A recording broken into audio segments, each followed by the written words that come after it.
हमारे यहाँ पुराने ज़माने में युद्ध में जाने से पहले बहुत जोरों की दुंदुभी बजाई जाती थी, बड़े ब्यूगल बजाए जाते थे ताकि जाने वाला जरा जोश में जाए।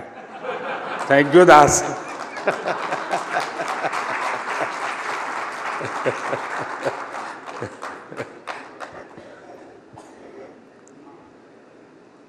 टीवी 9 के सभी दर्शकों को मेरा नमस्कार और यहाँ उपस्थित आप सबको भी। मैं अक्सर भारत की डाइवर्सिटी की चर्चा करता रहता हूँ। इस डाइवर्सिटी को टीवी 9 का न्यूज़ रूम आपकी रिपोर्टिंग टीम में बखूबी वो नजर आता है, ये रिप्रेजेंट करता है।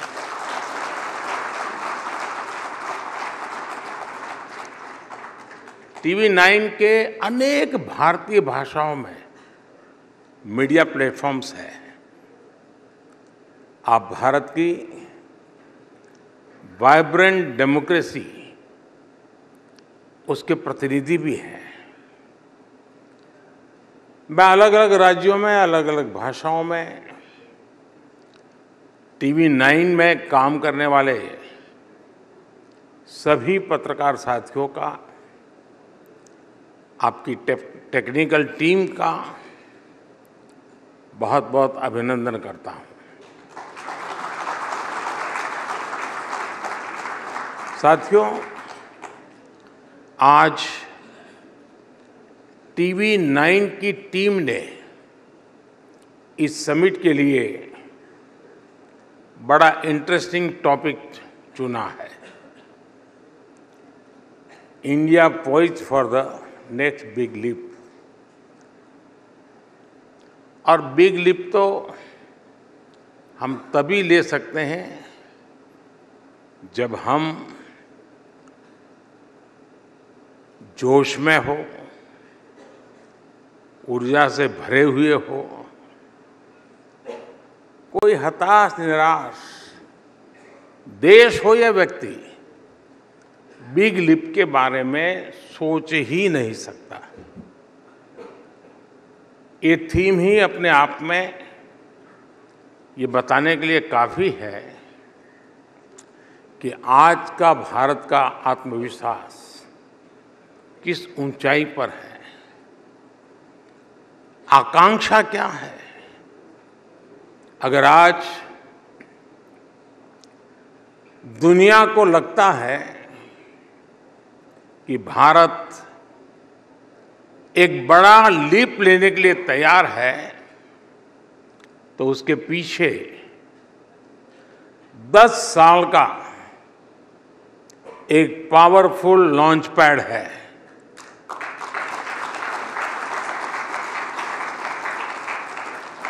तो 10 वर्ष में ऐसा क्या बदला कि आज हम यहां पहुंचे हैं। ये बदलाव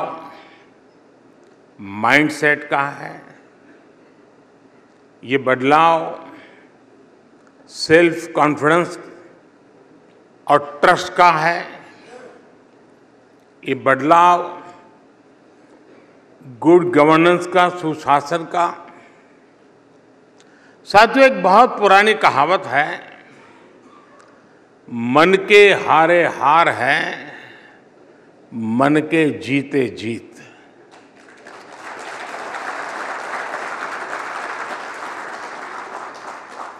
अभी दास का मैं एक कोट सुन रहा था, लेकिन मैं उसमें थोड़ा डिफर करता हूं। उन्होंने कहा कि इतिहास एक प्रकार से बड़े महानुभावों की बायोग्राफी होती है। कि हो सकता है पश्चिम की सोच हो, हिंदुस्तान में सामान्य मानवी की बायोग्राफी वही इतिहास होता है।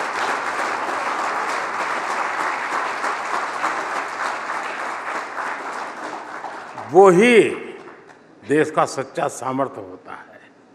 और इसलिए बड़े लोग आए चले गए, देश अजरा अमर रहता है।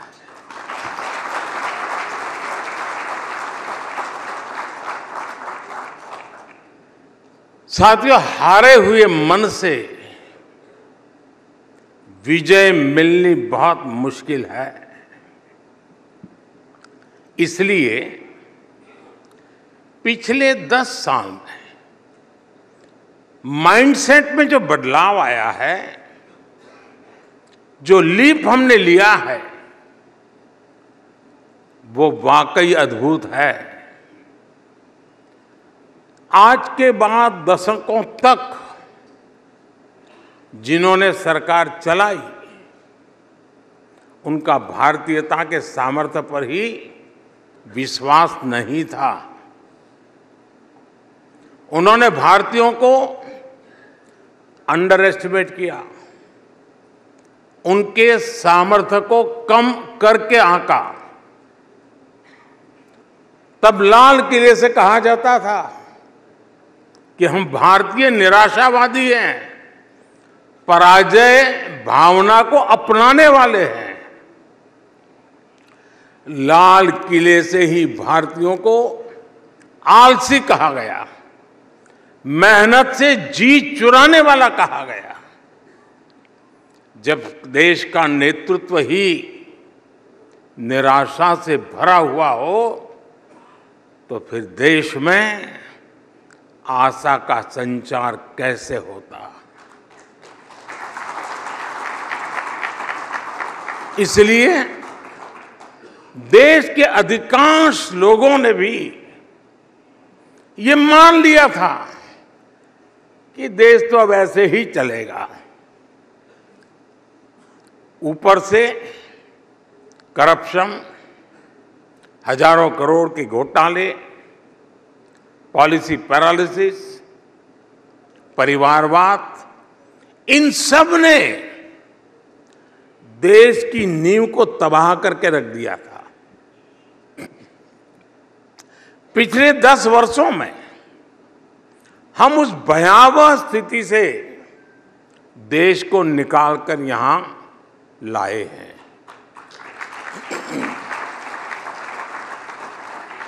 सिर्फ 10 साल में भारत दुनिया की टॉप 5 अर्थव्यवस्था में आ गया है। आज देश में जरूरी नीतियां भी तेजी से बनती हैं और निर्णय भी उतनी ही तेजी से लिए जाते हैं। माइंडसेट में बदलाव ने कमाल करके दिखा दिया है। 21वीं सदी के भारत ने छोटा सोचना छोड़ दिया है। आज हम जो करते हैं वो बेस्ट और बिगेस्ट करते हैं। आज भारत की उपलब्धियां देखकर दुनिया हैरान है। दुनिया भारत के साथ चलने में अपना फायदा देख रही है और भारत ने ये भी कर लिया। ये रिएक्शन, अच्छा भारत ने कर लिया, भारत में ये हो गया, ये रिएक्शन आज की दुनिया का न्यू नॉर्मल है। बढ़ती विश्वसनीयता आज भारत की सबसे बड़ी पहचान है। अब 10 साल पहले के और आज के एफडीआई के आंकड़े देखिए।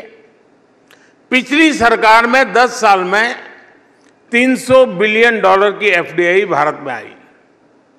हमारी सरकार के 10 साल में $640 बिलियन की एफडीआई भारत में आई।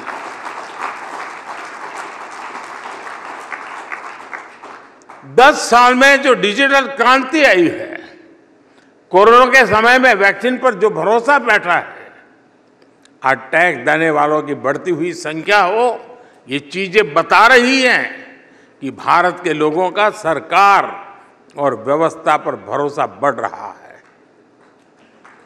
मैं आपको एक और आंकड़ा देता हूं। यहां इस हॉल में ज्यादातर लोग ऐसे होंगे जो म्यूचुअल फंड में इन्वेस्ट करते होंगे।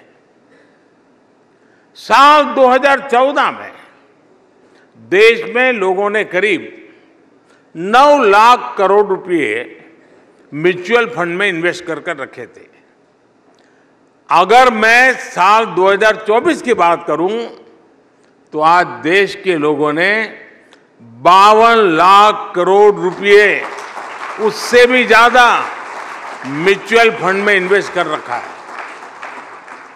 ये इसलिए हुआ है क्योंकि हर भारतीय को ये विश्वास है कि देश मजबूती से आगे बढ़ रहा है, और जितना विश्वास उसे देश पर है उतना ही खुद पर भी है। हर भारतीय सोच रहा है मैं कुछ भी कर सकता हूं, मेरे लिए कुछ भी असंभव नहीं है।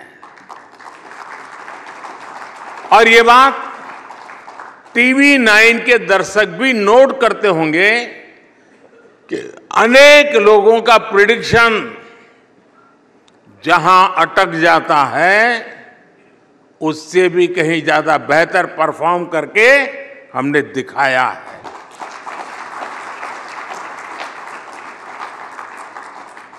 साथियों, आज इस माइंडसेट और ट्रस्ट में परिवर्तन का सबसे बड़ा कारण हमारी सरकार का वर्क कल्चर है, गवर्नेंस है।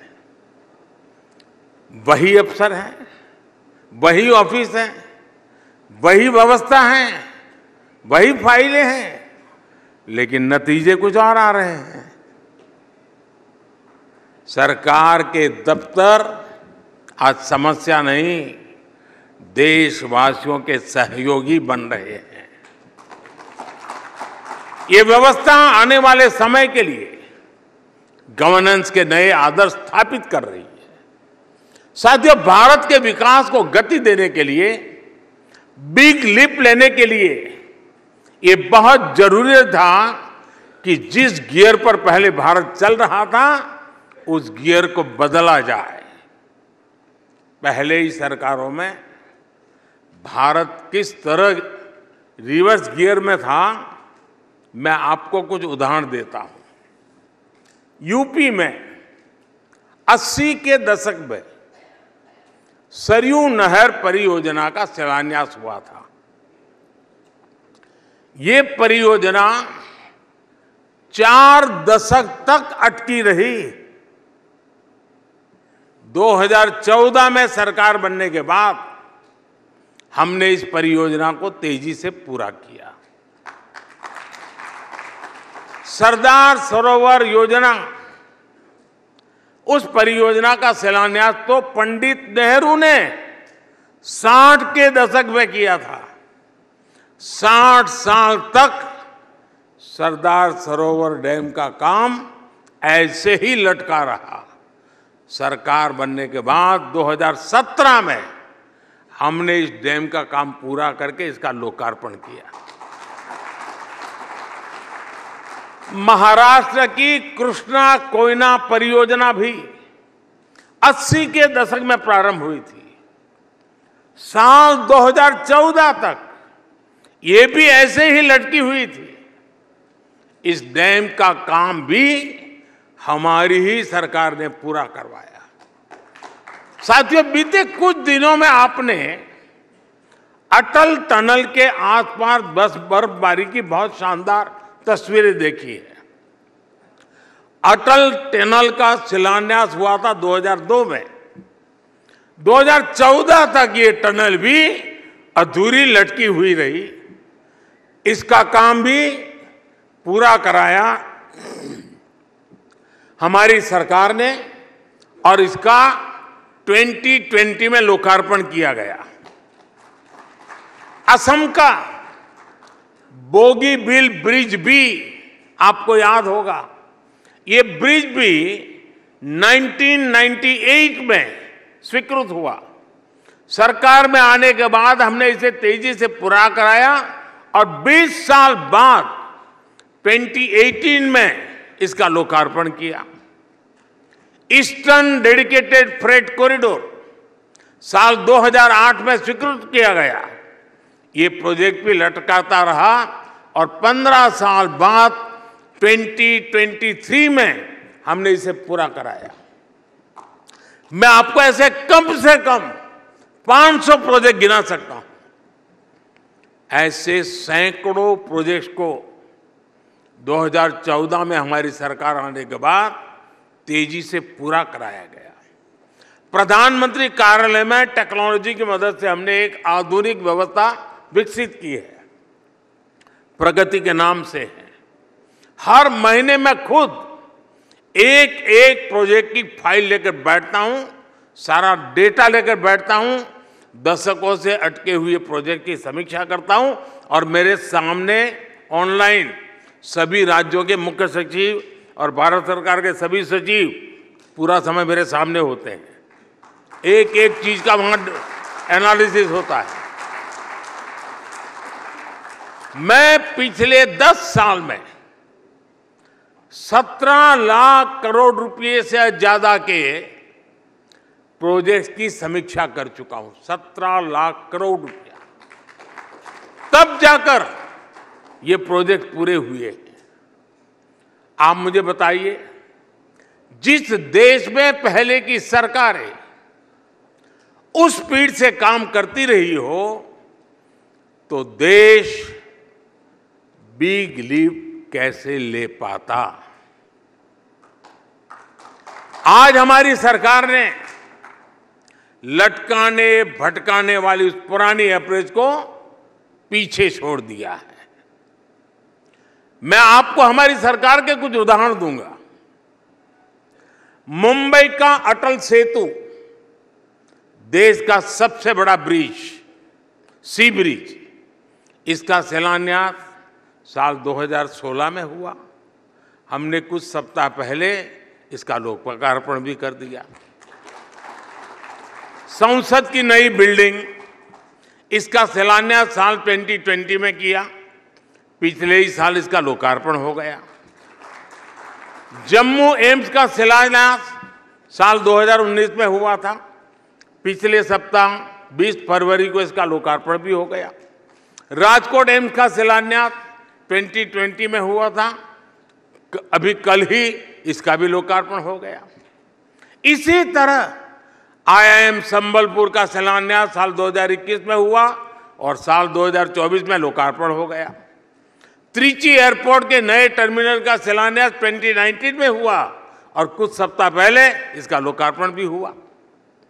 IIT भिलाई का शिलान्यास साल 2018 में हुआ और कुछ दिन पहले हमने इसका भी लोकार्पण कर दिया।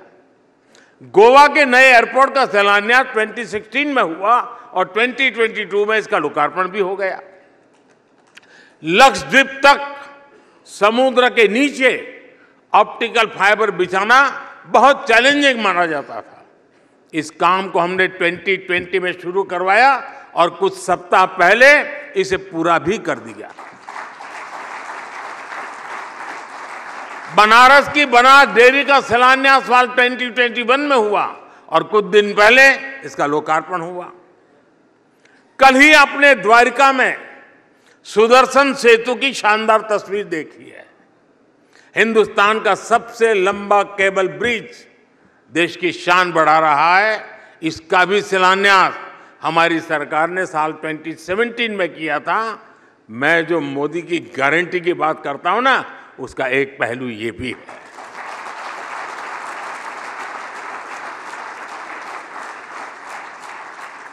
जब ये स्पीड होती है, तेजी से काम करने की इच्छा शक्ति होती है, जब टैक्स पेयर के पैसे का सम्मान होता है, तब देश आगे बढ़ता है, तब देश बिग लीप के लिए तैयार होता है। साथियों, भारत आज जिस स्केल पर काम कर रहा है वो अप्रत्याशित कल्पना से परे है। मैं आपको सिर्फ बीते एक सप्ताह के उदाहरण देना, एक वीक के 20 फरवरी को मैंने जम्मू से एक साथ देश के दर्जनों IIT, IIM, IIIT जैसे हायर एजुकेशन इंस्टीट्यूट का लोकार्पण किया। 24 फरवरी को मैंने राजकोट से देश के 5 एम्स के एक साथ लोकार्पण किया। आज सुबह मैंने देश के 27 राज्यों के 500 से ज्यादा रेलवे स्टेशन के रीडेवलपमेंट का शिलान्यास किया। आज के उसी कार्यक्रम में देश में 1,500 से ज्यादा ओवरब्रिज और अंडरपास के एक साथ काम शुरू हुआ। अभी मैंने इस कार्यक्रम में आने से पहले ही सोशल मीडिया पर साइट एक्स पर एक थ्रेड शेयर किया है। इसमें मैंने अपने आने वाले 2 दिन के कार्यक्रमों के बारे में बताया है। मैं कल सुबह केरला, तमिलनाडु और महाराष्ट्र जाने वाला हूं। वहां स्पेस के कार्यक्रम हैं, एमएसएमई के कार्यक्रम हैं, पोर्ट से जुड़े कार्यक्रम हैं, ग्रीन हाइड्रोजन से जुड़े कार्यक्रम हैं, किसानों से जुड़े कार्यक्रम हैं।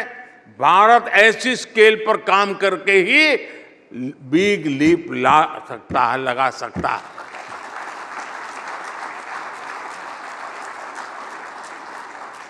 हम पहली, दूसरी, तीसरी औद्योगिक क्रांति में पीछे रह गए।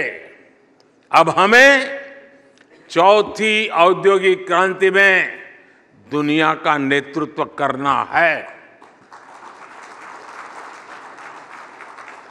और इसके लिए भारत में हर रोज हो रहे विकास कार्यों से देश की रफ्तार को ऊर्जा मिल रही है।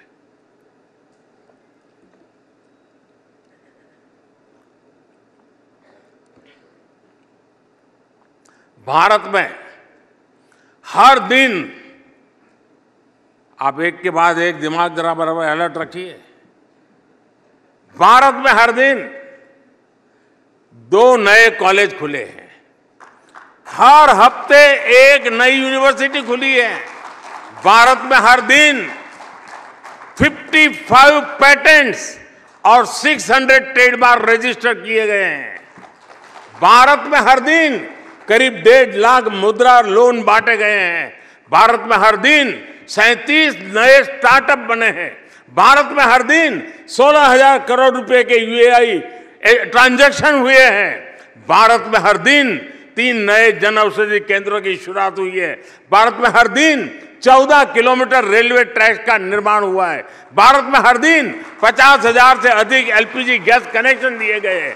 भारत में हर सेकंड एक नल से जल का कनेक्शन दिया गया है। भारत में हर दिन 75,000 लोगों को गरीबी से बाहर निकाला गया है।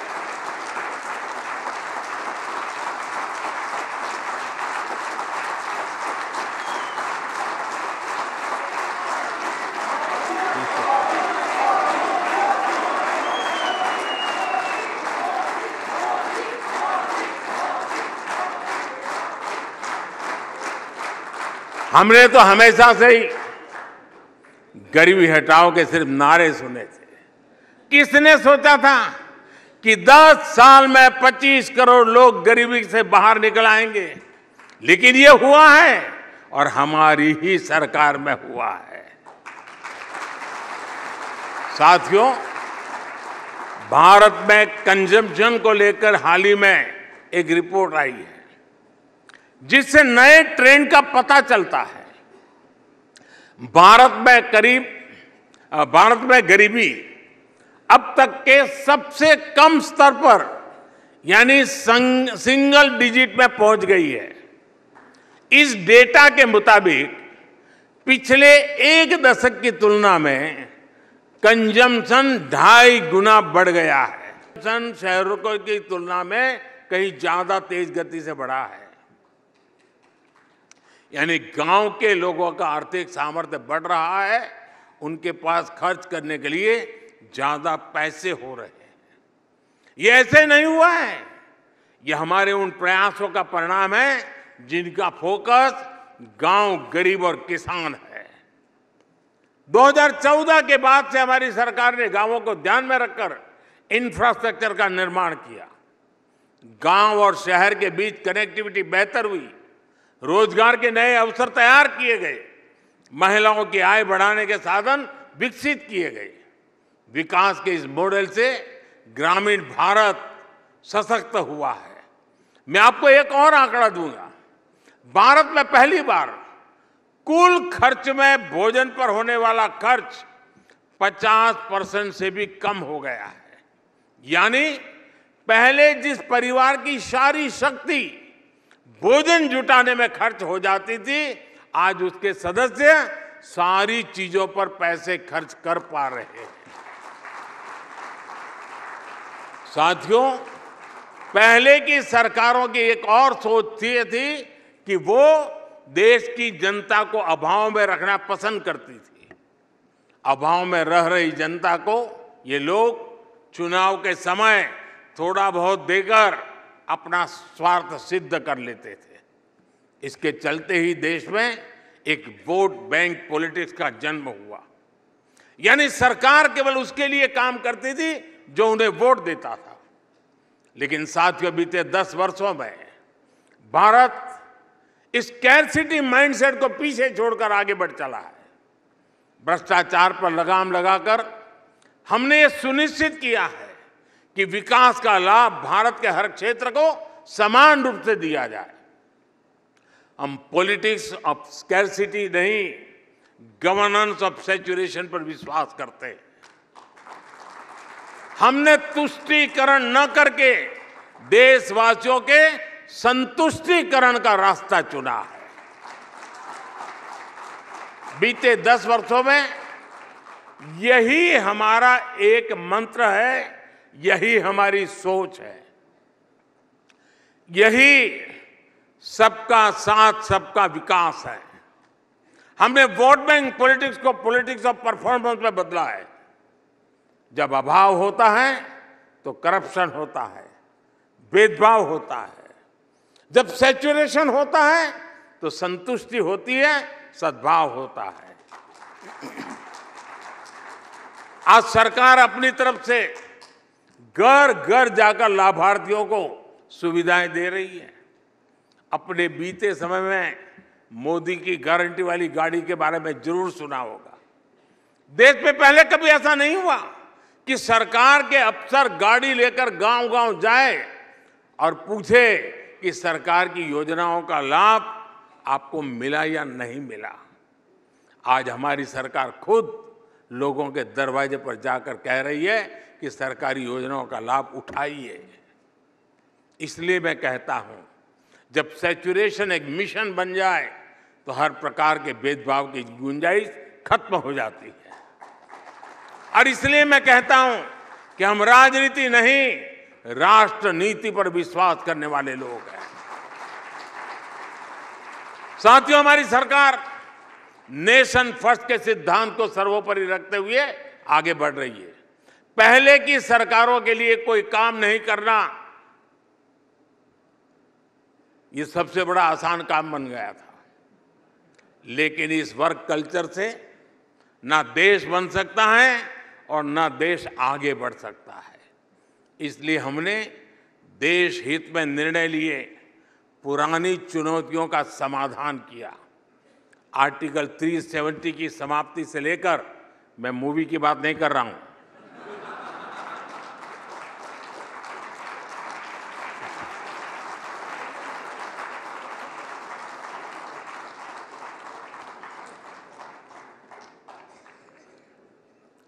आर्टिकल 370 की समाप्ति से लेकर राम मंदिर निर्माण तक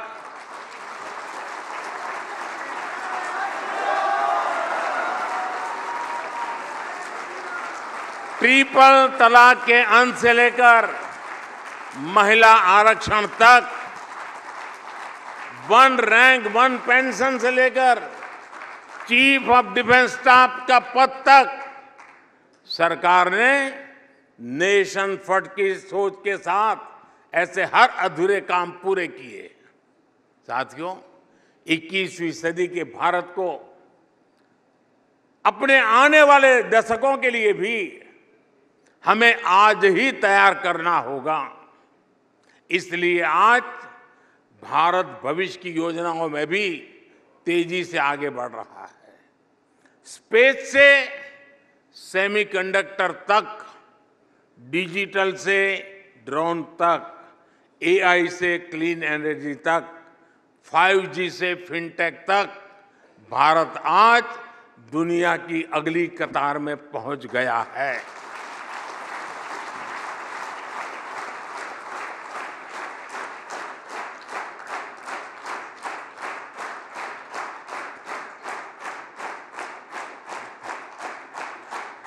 क्यों? भारत आज ग्लोबल वर्ल्ड में डिजिटल पेमेंट्स की सबसे बड़ी ताकतों में से एक है। भारत आज फिनटेक एडॉप्शन रेट में सबसे तेजी से बढ़ता देश है। भारत आज चंद्रमा के दक्षिण ध्रुव पर उतरने वाला पहला देश है। भारत आज सोलर इंस्टॉल्ड कैपेसिटी में दुनिया के अग्रणी देशों में से एक है। भारत आज 5G नेटवर्क के विस्तार में यूरोप को भी पीछे छोड़ चुका है। भारत आज सेमीकंडक्टर सेक्टर में भी तेजी से आगे बढ़ रहा है। भारत आज ग्रीन हाइड्रोजन जैसे फ्यूचर के फ्यूल पर तेजी से काम कर रहा है। आज भारत अपने उज्जवल भविष्य के लिए दिन रात मेहनत कर रहा है। भारत फ्यूचरिस्टिक है और इसलिए आज जब सब लोग कहने लगे हैं इंडिया इज द फ्यूचर, आने वाला समय और महत्वपूर्ण है। आने वाले 5 साल बहुत महत्वपूर्ण है। और मैं ये सुज्ञ ऑडियंस यहाँ बैठा है और बड़ी जिम्मेवारी के साथ कहता हूँ, हमारे तीसरे कार्यकाल में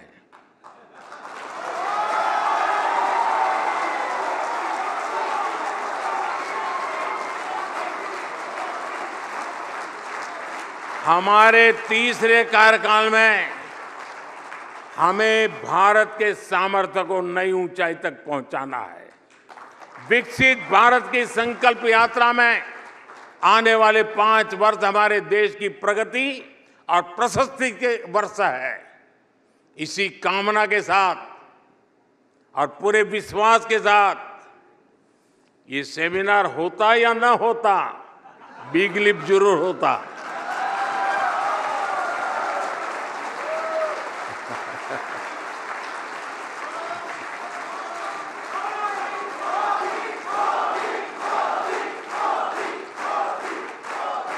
इतना फायदा जरूर हुआ कि आपने बिग लिप का कार्यक्रम रखा तो मुझे भी अपने लिप खोलने का मौका मिल गया।